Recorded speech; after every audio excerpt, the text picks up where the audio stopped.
Welcome to special tutoring channel. আমি special tutor Mitali সামন্ত আজকে আলোচনা করতে চলেছি অন্যতম আরেকটি গুরুত্বপূর্ণ বিষয় নিয়ে। বিষয়টি হলো social skill for adults with disabilities. হ্যাঁ, প্রাপ্তবয়স্ক বিশেষ চাহিদা সম্পন্ন শিশুদের জন্য সামাজিক দক্ষতাগুলি কি কি হবে সেগুলি নিয়ে। আপনারা যারা চ্যানেলে নতুন এসেছেন তাদের অনুরোধ রইল চ্যানেলটি সাবস্ক্রাইব করে বেল আইকন দিয়ে পাশে থাকার। কোনো স্পেশাল চাইল্ড প্রাপ্তবয়স্ক হলে যে স্কিলগুলো তাকে শেখাবেন। প্রথম স্কিল, কথোপকথন শুরু করা। হ্যাঁ, একজন স্পেশাল চাইল্ড প্রাপ্তবয়স্ক হলে তাকে কিন্তু এই স্কিলটি শেখাতে ভুলবেন না। নতুন পরিবেশে গিয়ে কারোর সঙ্গে কথা শুরু করা কিংবা চেনা কোনো ব্যক্তিকে দেখলে তার সঙ্গে কথা শুরু করা, এই স্কিলটি খুব গুরুত্বপূর্ণ। যে কোনো নতুন পরিবেশে কিংবা বাড়ির পরিবেশে তাকে দিয়ে কথোপকথন স্টার্ট করান। কাউকে দেখে হাই বলা, হ্যালো বলা কিংবা গুড মর্নিং বলা, এই সমস্ত ছোট ছোট স্কিলগুলো তাকে দিয়ে অভ্যেস করান। দ্বিতীয় বিষয়, কথোপকথন চালিয়ে যাওয়া।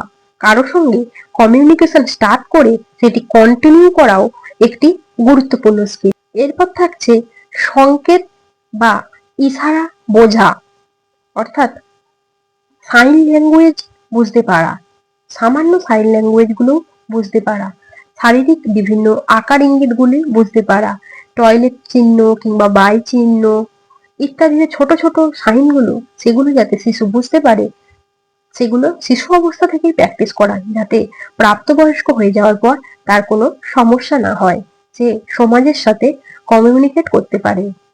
এরপর হলো অন্যদের প্রতি সহানুভূতিশীল হওয়া। হ্যাঁ, প্রাপ্তবয়স্ক ডিসেবিলিটি ব্যক্তিদের জন্য কিন্তু এটি একটি গুরুত্বপূর্ণ স্কিল। শোনার অভ্যেস গড়ে তোলা। হ্যাঁ, কেউ কিছু বললে তা মন দিয়ে ধৈর্য সহকারে শোনার অভ্যেস গড়ে তোলাও জরুরি। এরপর হলো প্রযুক্তি ব্যবহার করতে শেখানো।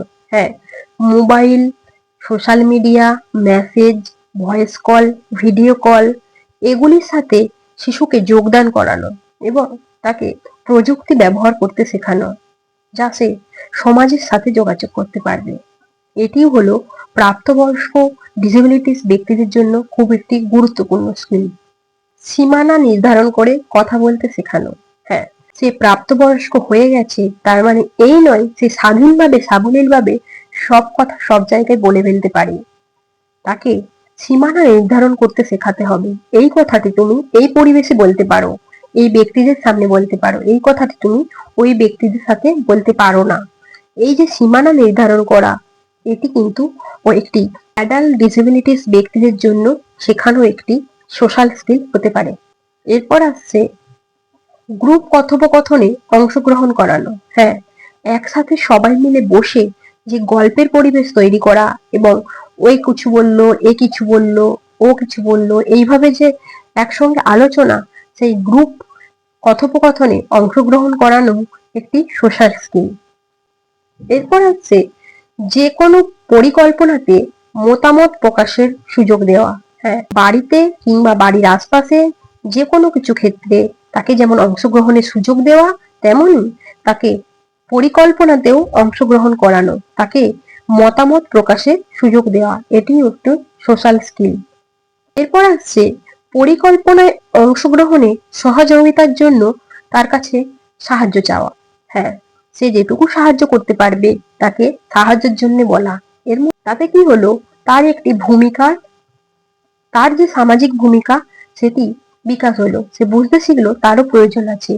এইভাবে তার সামাজিক দক্ষতা কিন্তু বৃদ্ধি পাবে। সেক্ষেত্রে যদি ওই ডিসেবল ব্যক্তিটি খুব বেশি বয়সের হয়ে থাকে, তার জন্য কিন্তু তাকে বিভিন্ন কর্মশালায় অংশগ্রহণ করাতে হবে। হ্যাঁ, বিভিন্ন পেশাদারি যে অংশগ্রহণের ক্ষেত্রগুলি হয় সেখানে তাকে অংশগ্রহণ করাতে হবে। বিভিন্ন ধরনের ট্রেনিং ক্ষেত্রে তাকে নিয়ে যেতে হবে। এটিও একটি কিন্তু সামাজিক স্কিল।